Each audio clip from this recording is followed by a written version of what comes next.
Welcome back. A very interesting principle constantly stressed by a very favorite spiritual writer of mine who's had a great influence on my thinking. He says that he uses the phrase by right of consciousness, by right of consciousness.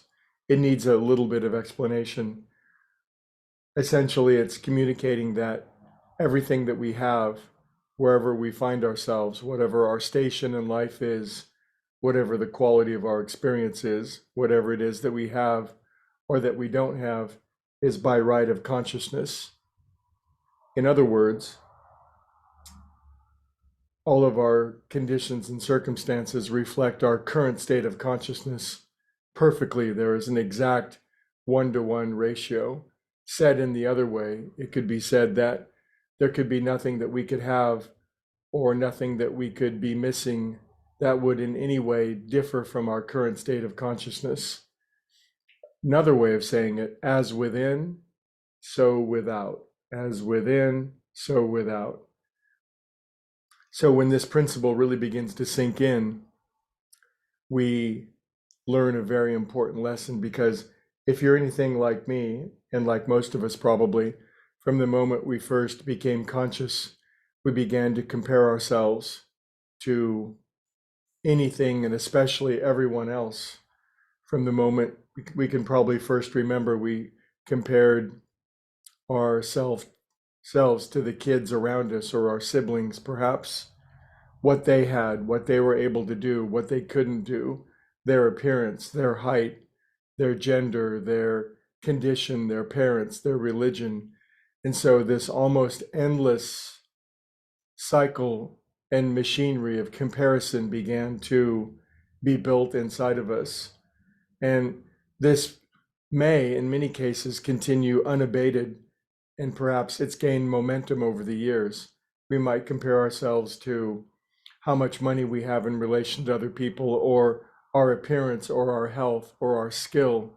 If we've been working on a particular talent or gift or ability, we might endlessly compare ourselves to those who we would say have more.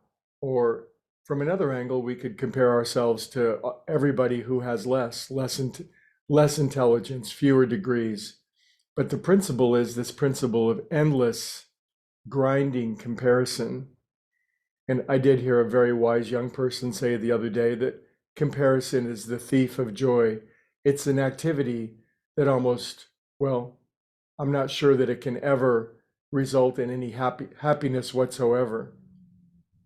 So the healing of that comes from by right of consciousness. If we realize that wherever we are today, whatever we have and whatever we don't have, whatever is good and wonderful, whatever is negative or difficult, is simply the perfect one-to-one correlation expression of our current state of consciousness.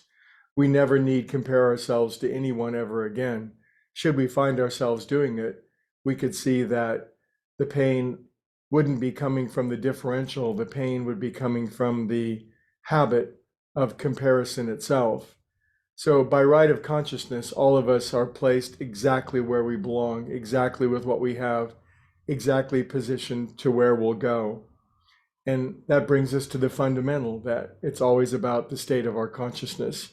If we're working on harmonizing, healing, ennobling, and beautifying our current state of consciousness, we don't have to worry about what we have or what we don't have, or how much more other people have developed in certain ways, or how much other people haven't.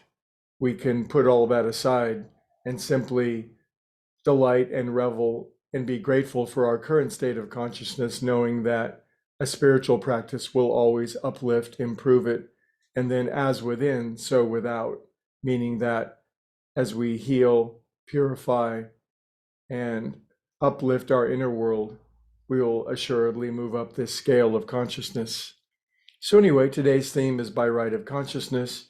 Should you find yourself comparing yourself in a painful fashion, as a great spiritual master once said, knock it off, would you? I'll see you all tomorrow. Much love from Looney and myself.